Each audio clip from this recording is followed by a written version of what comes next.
Deus nos ama, irmãos. Eu não vos vou cansar, porque já ouvimos esta longa leitura, que é bem conhecida de todos. Queria apenas partilhar convosco 4 realidades. A primeira tem a ver com o momento em que estamos a viver hoje. E digo hoje, todos estão aqui sentados na igreja, no claustro e lá fora. Lembram-se que no ano passado, 2020, no mês de março, a esta hora estávamos todos escondidos como num ninho, não é? Todos a fugir e em pânico. A igreja estava vazia, fechada e todas as luzes apagadas. E hoje, passados um ano, Deus permitiu que estivéssemos aqui. Apesar de que a nossa boquinha e o nariz ainda estão fechados, não podemos mostrar a beleza do nosso ser, da nossa humanidade. Hoje é um dia de ação de graças, pela vida que ainda pulsa em nós e pela oportunidade que Deus nos dá de nos convertermos. E portanto, esta Semana Santa, que começa com esta celebração do Domingo de Ramos, deve ser uma semana profunda para cada um de nós. Queria pedir-vos encarecidamente que arranje um tempo para estar com Deus, para estar com Jesus, para compreender no silêncio a importância da existência da pessoa que tu és. Mais do que pensar no pecado, nas tuas fraquezas, pense no dom da vida, no dom de pessoa que tu és, para as pessoas que te estão mais próximas, para a nossa igreja e para o nosso país. A segunda coisa que eu queria partilhar convosco é o símbolo da identidade de um povo. Este povo de Israel, que sempre lemos aqui nas Escrituras, tem uma característica. Os israelitas que foram dispersos para a Babilônia, para o Egito, para onde, nunca se esqueceram de se chamar um povo, o povo de Israel, o povo de Deus, o povo da aliança. Na verdade, não é um dos melhores povos da terra, é apenas um paradigma. E o fato de Deus ter escolhido este povo, não é que eles eram melhores do que os outros povos, do que os europeus, do que os asiáticos, do que os africanos. Este povo é um paradigma de tudo o que é de bom e de piorio no ser humano, onde cada um de nós pode compreender tudo o que o ser humano é capaz de fazer.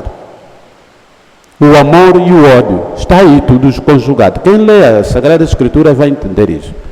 Mas o bom deste povo, deste grupo, ele nunca conseguiu desintegrar-se. Mesmo na diáspora, sempre tentou ser este povo unido.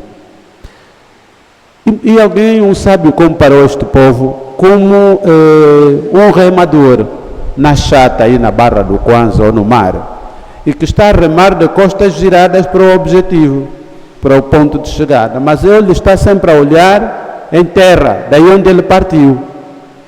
Por quê? Porque o povo de Israel lembra-se sempre o momento fundador daquele grupo humano, que é o Êxodo.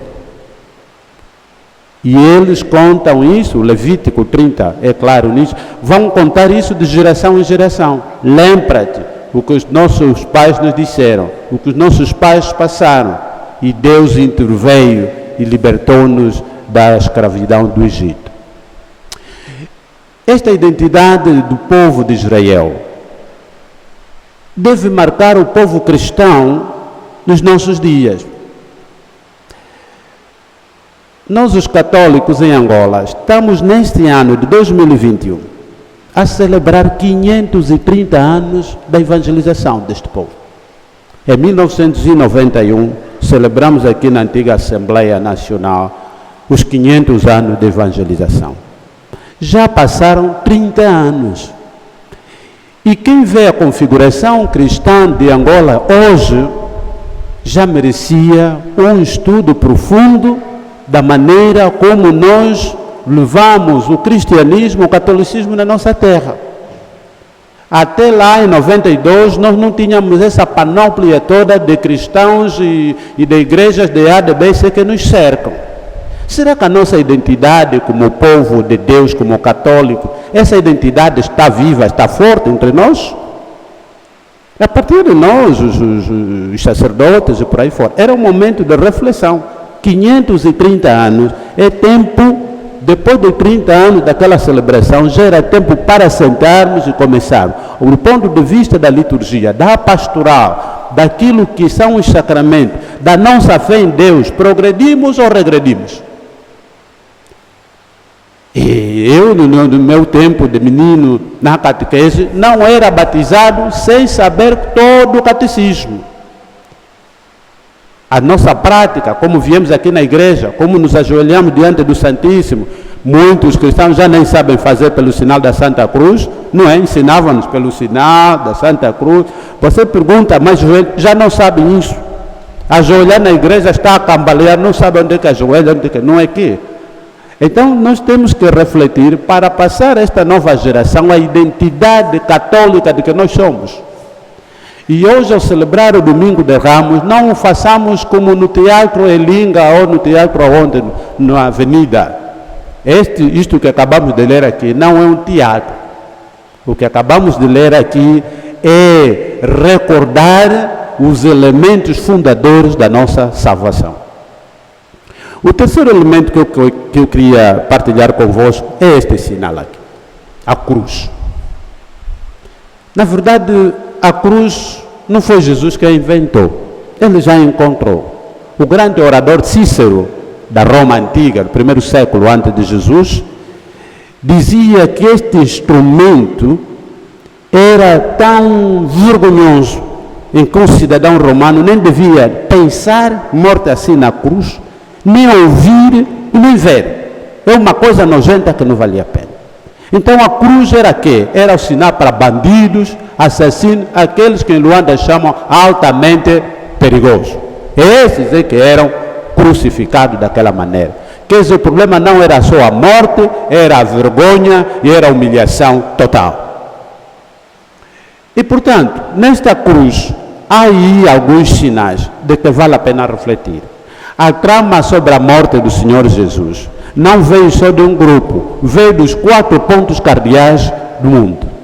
Do este, do oeste, do norte e do sul. Lá em cima estão os líderes religiosos, naquela parte de cima da cruz. E o que é que eles fizeram? Eles viram nesse jovem Galileu que lhe estava a tirar a fama, lhe estava a tirar as benesses, aqueles cordeiros que eram oferecidos. Esse indivíduo nos vai ofuscar, como diz que vai tirar o nosso pão. E portanto tem que acabar. Mas eles não tinham autoridade para dar a morte a ninguém. Então vão fazer amizade com as pessoas que mais odiavam, que são os colonos. E aí entra Pilatos, nesta parte debaixo da cruz. E o Pilatos é daquele tipo de pessoas que quer ser indiferente, faça as injustiças, faça a mentira, faça a trama. Desse tipo de pessoas existem ainda hoje. Não se quer envolver, não quer estar ao lado da verdade e diz, eu também não quero perder a minha fama, o meu bom nome, então opta pela técnica da irresponsabilizar. Irresponsabilidade, irresponsabiliza-se de tudo e lava as mãos, que é o sinal de que eu não tenho nada a ver, mas ele tinha a ver. Ele tinha o poder de libertar, aliás, diz, eu tenho o poder de te libertar ou de te condenar, não é verdade? Mas é esse tipo de pessoas que o mundo ainda hoje tem. Sabem a injustiça, sabem o drama, mas não querem se envolver, finge não ver, é indiferente. Depois do outro lado lá da cruz, estão aquelas pessoas que entram na igreja, mas têm outros objetivos. Também nos partidos temos gente assim, entra lá, mas ele não é daquele partido, ele é do partido do dinheiro e das suas benesses, porque partido mesmo são ideais, e nós tivemos neste país há algum tempo pessoas que defendiam ideais, desde que o dinheiro entrou nos partidos as pessoas ficaram partidas. Esses são os Judas, estão a ver, ficam daquele lado, entrou no grupo, parecia que era apóstolo com os outros, mas ele estava à espera da libertação violenta de Israel. E como viu que esse não dizia nada, desiludiu. O líder desiludiu, não havia outra maneira senão entregá-lo. Desse tipo de pessoas também existe hoje na igreja e na nossa sociedade. Do outro lado aqui da cruz estão aquele tal povo, crucificam e não sei o quê. Gente sem identidade, que são cataventos, vão para um lado e para o outro. Usados e crucificam. O que eu quero dizer com isso, irmãos? Esta cruz aqui, sem Jesus, tem toda essa trama se concentra aí no meio. E o que vai acontecer aí no meio? Vamos conjugar os inimigos de ontem para abater um. E acontece isso na nossa vida. Muitas pessoas sabem que eles não são amigos, mas para tramar a vida de outrem, vão unir-se e para acabar com alguém. Só que a verdade de Deus chega sempre. E o que vai acontecer? Esta cruz, que era uma vergonha, vai se tornar o símbolo da salvação da humanidade. Jesus não procurou a cruz, nem Deus é sadista, que queria que o seu filho sofresse assim. Foi o mundo que queria eliminar Jesus e foram encontrar esse instrumento da vergonha para acabar com a verdade. E isto dito, hoje, mais do que nunca, a cruz que os cristãos do primeiro tempo até quase que não usaram, só começaram a usar a cruz no século IV.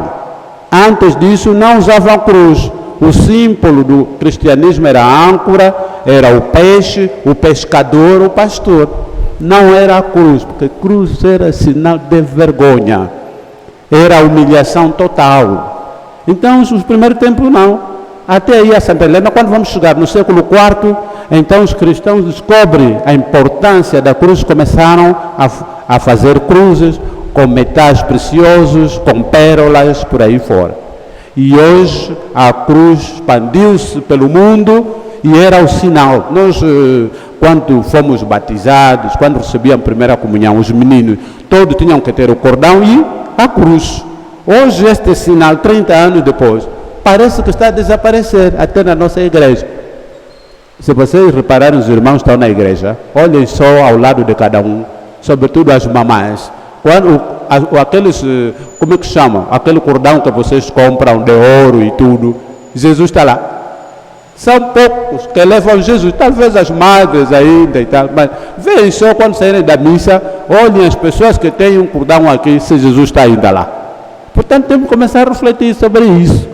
A importância de Cristo na minha vida. O que eu quero dizer com isso? Se na tua cruz não há Jesus, vai haver essa trama. Os Judas estão aí, aqueles que querem, pensam que vai tirar o poder político, estão todos aí. Por que Jesus foi crucificado? Porque mexeu na colmeia. Não quero falar de marimbondo, mas aí é a colmeia. É a colmeia, sempre que os profetas tocaram na ferida da injustiça, mexeram com o poder político. E Jesus mexeu nisso. Dali que arranjou a sua sarna. Mas Jesus diz que era necessário mexer nas estruturas da opressão do pecado para o destruir. Se vocês não destruírem o ninho das abelhas que está na tua vida, cada dia parte uma e vai ferrar-te, cada uma parte vai ferrar-te. Jesus destruiu esta colmeia que tinha fechado a humanidade para nunca mais ver a luz da vida, a luz da salvação. Portanto, Jesus, uma vez na cruz, naqueles 4 pontos cardeais, vai mandar aquilo que é a vacina contra o pecado. Não é essa que estão a pegar aí esses dias, aquela vacina só tem 70%, 80% de eficácia, pronto, e só mata alguns vírus.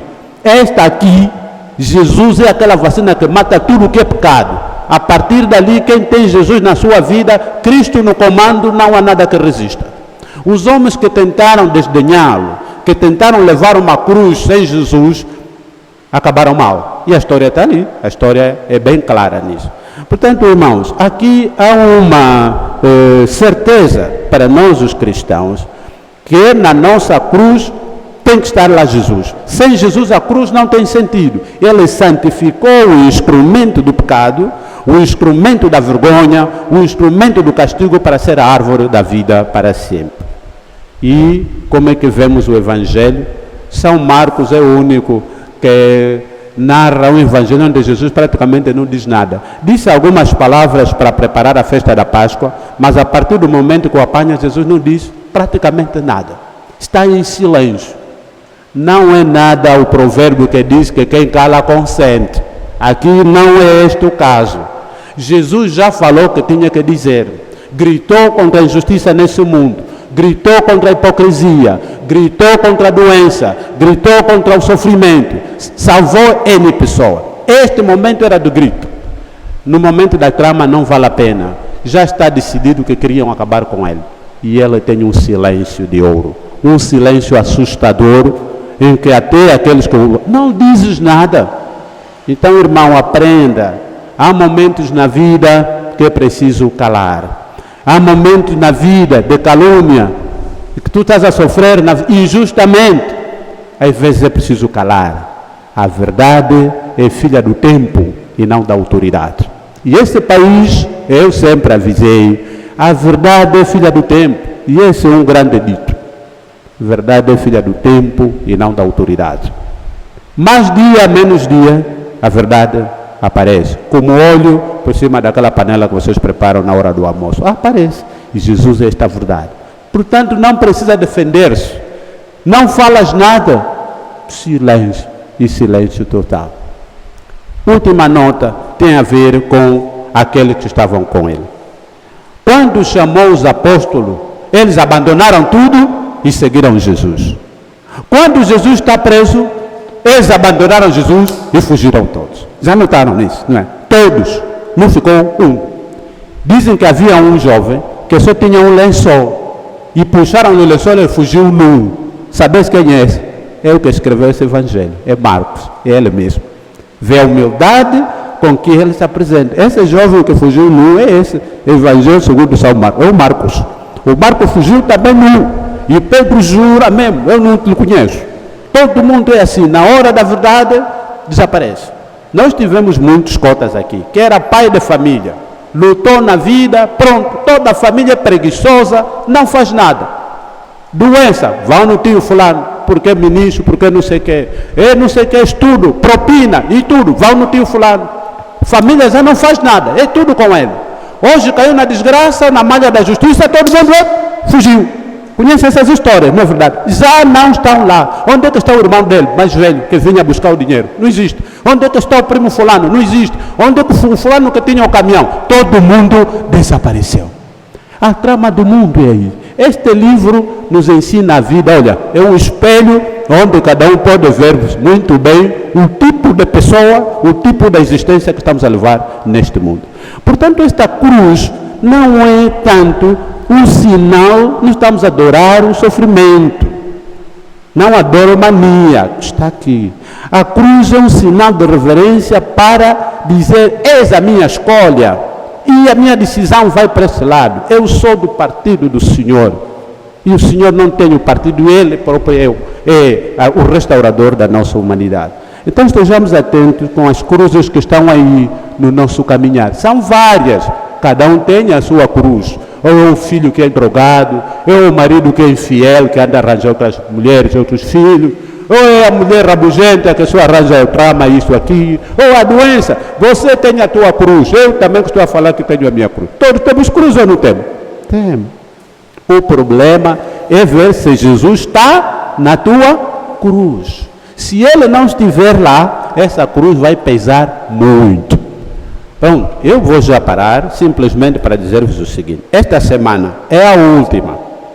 Quando você estuda na faculdade, enfim, eu vou estudar, tá? Quando te dizer amanhã é prova, você já vai ver que é capaz de estudar aquilo que em 3, 4 meses você não estudou, não é verdade? Estás em tensão, começas a xinguilar, mas vais à prova e consegues um 14, um 16, senhor, afinal eu sei, aí é. A pressão te ajuda a isso. Meus amigos, nesta Semana Santa, você passou 40 dias, deste esmola? Foste visitar um doente? Nada. Você jejuou alguma coisa? Não, eu bebucha toda hora a comer isso, chiquilés, essas coisas todas que você andou a comer. Acabou a quaresma. Aproveite essa última semana para meter alguma coisa no banco da vida.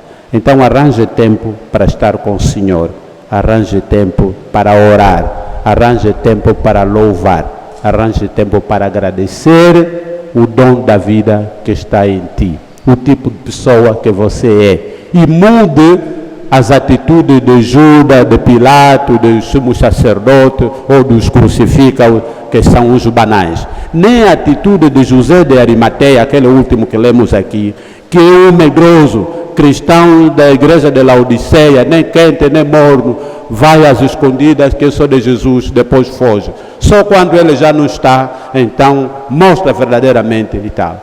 Finalmente são pessoas que nem eram discípulos. O centurião é aquele que vai dizer, realmente este era filho de Deus.